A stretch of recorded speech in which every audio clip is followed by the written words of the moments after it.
नमस्कार साथियों, मध्य प्रदेश की मोहन यादव सरकार ने 2005 और 2008 की परीक्षा देने वाले हमारे उन शिक्षक साथियों के पक्ष में और उनको टीईटी से राहत दिलाने के लिए माननीय सुप्रीम कोर्ट में याचिका दायर कर दी है। साथियों, माननीय सुप्रीम कोर्ट में याचिका दायर कर दी है, लेकिन अभी तक उसका कोई डिसीजन नहीं आया है। साथियों, वहीं दूसरी ओर एमपीईएसबी ने वर्ग 2 और वर्ग 3 की एग्जाम के लिए, टीटी एग्जाम के लिए इन सेवारत शिक्षकों की जो टीटी एग्जाम होना है उसका टाइम टेबल भी घोषित कर दिया है और पाठ्यक्रम भी डिसाइड हो गया है। उसके फॉर्म वगैरह भी भरने लगे हैं। साथियों, हमारे 2005 और 2008 वाले इन शिक्षक साथियों के मन में सबसे बड़ा सवाल यह आ रहा है कि इन शिक्षक साथियों को ये टीटी एग्ज़ाम देना चाहिए या नहीं, क्योंकि एक तरफ माननीय सुप्रीम कोर्ट का डिसीजन अभी भी पेंडिंग है और डिसीजन आना बाकी है। भाई, इन शिक्षक साथियों को टीटी एग्ज़ाम से छूट की जो आस हमारे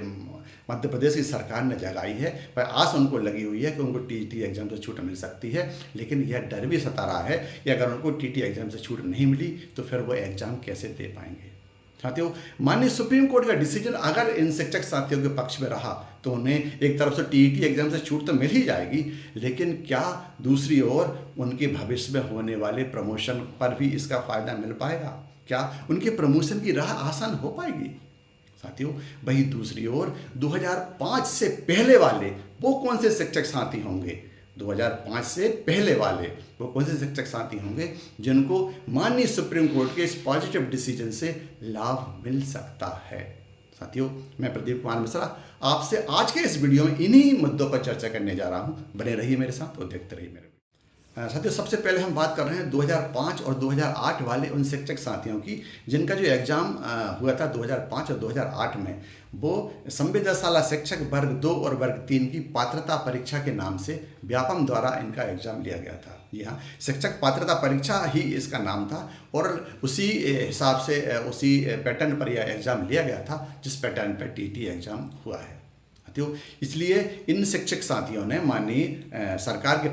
को अपनी बात रखी और माननीय सरकार ने भी उनके दर्द को समझा और इस बात को माना कि वास्तव में यह एग्ज़ाम टीटी एग्ज़ाम की तरह ही है और टीटी एग्ज़ाम के इक्विवेलेंट ही है। इसलिए इन 2005-2008 वाले शिक्षक साथियों को टीटी से राहत मिलना चाहिए और माननीय सुप्रीम कोर्ट में अपनी याचिका लगा दी अभी तक, लेकिन माननीय सुप्रीम कोर्ट का डिसीजन पेंडिंग है और सरकार ने हमारे इस विभिन्न शिक्षक संगठनों के माध्यम से जो साथी सरकार तक पहुंचे, माननीय शिक्षा मंत्री जी और शिक्षा विभाग के आयुक्त महोदय के पास जब हमारा शिक्षक संगठनों का एक समूह पहुंचा तो उन्होंने यह बात रखी और यह बात बताई भी कि 2005-2008 वाले शिक्षक साथियों के पक्ष में निर्णय आने की बहुत ज़्यादा संभावना है, लेकिन फिर भी जब तक डिसीजन नहीं आता है तब तक इस विषय में कुछ भी कह पाना संभव नहीं है। साथियों, माननीय आयुक्त महोदय और माननीय शिक्षा मंत्री द्वारा यह बात भी कही गई कि 2005-2008 वाले जो शिक्षक साथी रहेंगे इनको यह वैकल्पिक रहेगा, वो चाहें तो यह एग्ज़ाम दे सकते हैं और चाहें तो यह टीईटी का एग्ज़ाम नहीं दें। अगर डिसीजन माननीय सुप्रीम कोर्ट का डिसीजन इनके पक्ष में आता है तो फिर टीटी एग्ज़ाम देने की ज़रूरत ही नहीं पड़ेगी, लेकिन अगर बाई चांस अगर यह फैसला इनके पक्ष में नहीं आता है तो फिर वह बाद में दूसरा जो एग्ज़ाम होगा उसमें टीटी एग्ज़ाम दे सकते हैं, क्योंकि हम जानते हैं कि अगस्त 2028 तक का जो समय हमारे शिक्षक साथियों को माननीय सुप्रीम कोर्ट द्वारा दिया गया है। कि अगस्त 2028 तक किसी भी तरह से टीटी एग्ज़ाम को पास करना जरूरी रहेगा। साथियों, लेकिन हमारे इन शिक्षक साथियों को यह बात भी खटक रही है कि कहीं ऐसा ना हो जाए कि पहली बार में अगर वो एग्ज़ाम को ना दे पाए और माननीय सुप्रीम कोर्ट का डिसीजन इनके अगेंस्ट चला गया तो फिर उनको फिर से एग्ज़ाम की तैयारी करना रहेगी और वह एग्ज़ाम में लेट भी हो सकते हैं। साथियों, उनके टीटी एग्ज़ाम का संबंध केवल शिक्षा में बने रहने के लिए ही जरूरी नहीं है। साथियों, प्रमोशन के लिए भी माननीय सुप्रीम कोर्ट का जो डिसीजन है वह डिसीजन में यह बात साफ कही गई है कि किसी भी तरह के प्रमोशन के लिए आपको टीटी एग्ज़ाम पास करना जरूरी रहेगा। हमारे इन शिक्षक साथियों के मन में यह बात भी खटक रही है कि कहीं ऐसा ना हो जाए कि हम अगर टीटी एग्ज़ाम देने में देरी हो गई या कोई बात हो गई तो हम प्रमोशन से वंचित रह जाएं। इसलिए हमारे इन शिक्षक साथियों को इस बात की आस लगी है कि उनको टीटी एग्जाम से छूट तो मिल जाएगी अगर माननीय सुप्रीम कोर्ट का डिसीजन उनके पक्ष में रहेगा, लेकिन अगर यह डिसीजन अगेंस्ट जाता है तो फिर वह पहले वाले, अगर पहला जो एग्ज़ाम लगभग 12 अक्टूबर को जो एग्ज़ाम होना है, अगर 12 अक्टूबर से शुरू होना है एग्ज़ाम, अगर उस एग्ज़ाम में ये लोग साथी नहीं बैठ पाए यानी उन्होंने तैयारी नहीं की, फॉर्म नहीं भरा, तो फिर उनको इसका नुकसान भी उठाना पड़ सकता है। साथियों, अब हम बात कर रहे हैं अगर माननीय सुप्रीम कोर्ट का डिसीजन इन साथियों के पक्ष में आता है, अगर इन साथियों के पक्ष में आता है और हमारी मध्य प्रदेश की जो मोहन यादव सरकार है उसके पक्ष में अगर यह डिसीजन आता है तो इसका फ़ायदा उन्हें एक तरफ से टीटी एग्ज़ाम तो देना नहीं पड़ेगा, वहीं दूसरी ओर क्या उनके प्रमोशन की राह आसान होने वाली है। साथियों इस विषय पर हम चर्चा कर लेते हैं। साथियों, हम जानते हैं अगर ये जो याचिका लगाई गई है उस याचिका में यही बात कही गई है कि इस एग्ज़ाम को 2005 और 2008 वाला जो एग्ज़ाम है इसी एग्ज़ाम को टीटी के इक्विवेलेंट माना जाए, क्योंकि वो भी शिक्षक पात्रता परीक्षा है और ये भी शिक्षक पात्रता परीक्षा है। जब दोनों पात्रता परीक्षा हैं तो उन दोनों को एक ही माना जाए। साथियों, और जब दोनों एग्जाम को एक ही माना जाएगा तो हमारे माननीय सुप्रीम कोर्ट के डिसीजन में प्रमोशन के लिए यही बात रखी गई है कि आपको शिक्षक पात्रता परीक्षा पास करना रहेगी, और अगर ये दोनों एग्जाम एक ही हो गए तो फिर उनको दूसरी शिक्षक पात्रता परीक्षा पास करने की ज़रूरत नहीं पड़ेगी, और यह अगर एग्ज़ाम इसके इक्विवेलेंट माना जाता है तो फिर उनकी प्रमोशन की राह भी आसान होने वाली है। साथियों, यहाँ आपके प्रमोशन की राह भी आसान हो जाएगी, मतलब आपको एक तरफ टीटी एग्ज़ाम तो देना नहीं पड़ेगा, यह बात तो है ही, लेकिन उसके अलावा आपके प्रमोशन की संभावनाएं भी बहुत ज़्यादा बढ़ जाएंगी। साथियों, अब हम बात कर रहे हैं 2005 से पहले वाले हमारे वो कौन से शिक्षक साथी होंगे जिनको इस पॉजिटिव डिसीजन का फ़ायदा मिल सकता है। यहाँ साथियों, अगर माननीय सुप्रीम कोर्ट का डिसीजन 2005 और 8 की जो पात्रता परीक्षा है उसको टीटी अगर मान लिया जाता है तो इसका फ़ायदा हमारे 2005 से पहले वाले वो कौन से शिक्षक साथी होंगे जिनको इसका फ़ायदा मिल सकता है। साथियों, हम जानते हैं कि पहले जब हमारे जो बहुत से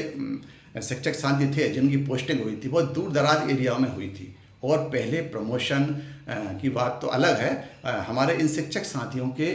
ट्रांसफ़र भी नहीं हो पा रहे थे। बहुत से शिक्षक साथी ऐसे थे जो दूर दराज एरिया में फंसे हुए थे, वहाँ से अपने नेटिव प्लेस में आने के लिए उनकी कोई संभावना नहीं थी। हमारे इन शिक्षक साथियों में से बहुत से साथियों ने जब बाद में 2005 और 8 में भी ये एग्ज़ाम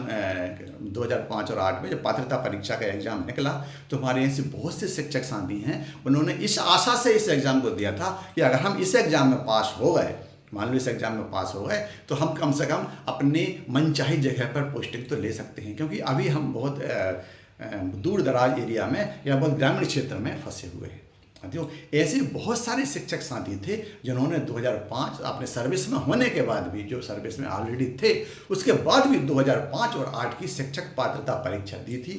और उनमें से ऐसे भी साथी थे जिन्होंने इस परीक्षा को निकाल भी लिया था, इस परीक्षा को पास भी हो गए थे। लेकिन बाद में जब उनको लगा या उनकी ट्रांसफ़र होगा या उनको ऐसा लगा कि फिर से अगर हम नए अपनी सर्विस शुरू करेंगे तो हमारी सीनियरिटी चली जाएगी, इसलिए उन्होंने एग्ज़ाम पास तो कर लिया था लेकिन वो अपनी सर्विस में, अपनी पुरानी सर्विस में बने रहे। साथियों, अगर हमारे ऐसे शिक्षक साथी हैं जिन्होंने 2005 और 8 की टीटी एग्ज़ाम पास किया है और वो टीटी एग्ज़ाम पास किया है, अगर वो वर्ग 2 में है तो वर्ग 2 का पास किया है, और अगर वर्ग 3 में है तो वर्ग 3 का पास किया है, तो मेरा ऐसा मानना है शिक्षक साथियों कि आपको भी अगर ये पॉजिटिव डिसीजन आता है तो ऐसे शिक्षक साथियों को भी पॉजिटिव डिसीजन का फ़ायदा मिल सकता है, माननीय सुप्रीम कोर्ट की में दायर इस याचिका का फ़ायदा मिल सकता है, और एक और जहां उनको टीटी से राहत भी मिल सकती है, वहीं दूसरी ओर आपके प्रमोशन का रास्ता भी खुल सकता है। साथियों, ऐसे साथी हालांकि बहुत हमारे कम हैं, लेकिन हैं ऐसे शिक्षक साथी जिन्होंने अपने गवर्नमेंट जॉब में रहते हुए 2005 और 8 की शिक्षक पात्रता परीक्षा दी और पास भी हो गए, और बहुत से शिक्षक साथी ऐसे भी थे जिन्होंने पास होने के बाद नई सर्विस शुरू कर दी, लेकिन बहुत से ऐसे शिक्षक साथी थे जिन्होंने नई सर्विस शुरू नहीं की, हालांकि वो पास हो गए तो उसके बाद नई शुरू की, वो एज इट इज़ अपने पुराने जहाँ पर पोस्टेड थे वहीं अपनी सर्विस को कंटिन्यू उन्होंने किया। ऐसे शिक्षक साथियों को भी इस डिसीजन का फ़ायदा मिल सकता है। साथियों, माननीय सुप्रीम कोर्ट का डिसीजन भविष्य में आएगा। हमें आशा है कि हमारा जो एग्ज़ाम टीटी एग्ज़ाम होने वाला है, 12 अक्टूबर से जो टीटी एग्ज़ाम शुरू होने वाला है, उससे पहले अगर यह डिसीजन आ जाता है तो ये बहुत ही अच्छी बात होगी। लेकिन साथियों, अगर उससे पहले यह डिसीजन नहीं आ पाया तो फिर टीटी एग्ज़ाम की तैयारी अगर हमारे जो शिक्षक साथी कर रहे हैं उनके लिए तो ठीक रहेगा, लेकिन जो शिक्षक साथी इस डिसीजन की आस में अगर अपनी तैयारी छोड़ देते हैं या टीटी एग्ज़ाम नहीं देते हैं तो उनकी मुश्किलें बढ़ भी सकती हैं। साथियों, मेरा ऐसा मानना है कि हमारे शिक्षक साथियों को यह आस तो लगानी चाहिए कि उनके पक्ष में डिसीजन आएगा और उनको टीटी से राहत मिलेगी। लेकिन शिक्षक साथियों, जब तक यह माननीय सुप्रीम कोर्ट का डिसीजन नहीं आ जाता है, हमारे शिक्षक साथियों को अपनी टीटी एग्ज़ाम की तैयारी भी जारी रखना चाहिए। साथियों, अगर हम तैयारी अपनी जारी रखते हैं और एग्ज़ाम अगर हमको नहीं भी देना पड़ेगा तो हमारा कुछ नहीं चला जाएगा, क्योंकि हम एक तरह से अपनी एजुकेशन से जुड़े हैं और उन्हीं चीज़ों को स्टडी कर रहे हैं, तो हमारा कुछ नहीं जाएगा। लेकिन अगर हम एंड टाइम पे फिर अगर अपनी तैयारी करने बैठेंगे तो उस समय हमारे पास समय बहुत कम रहेगा।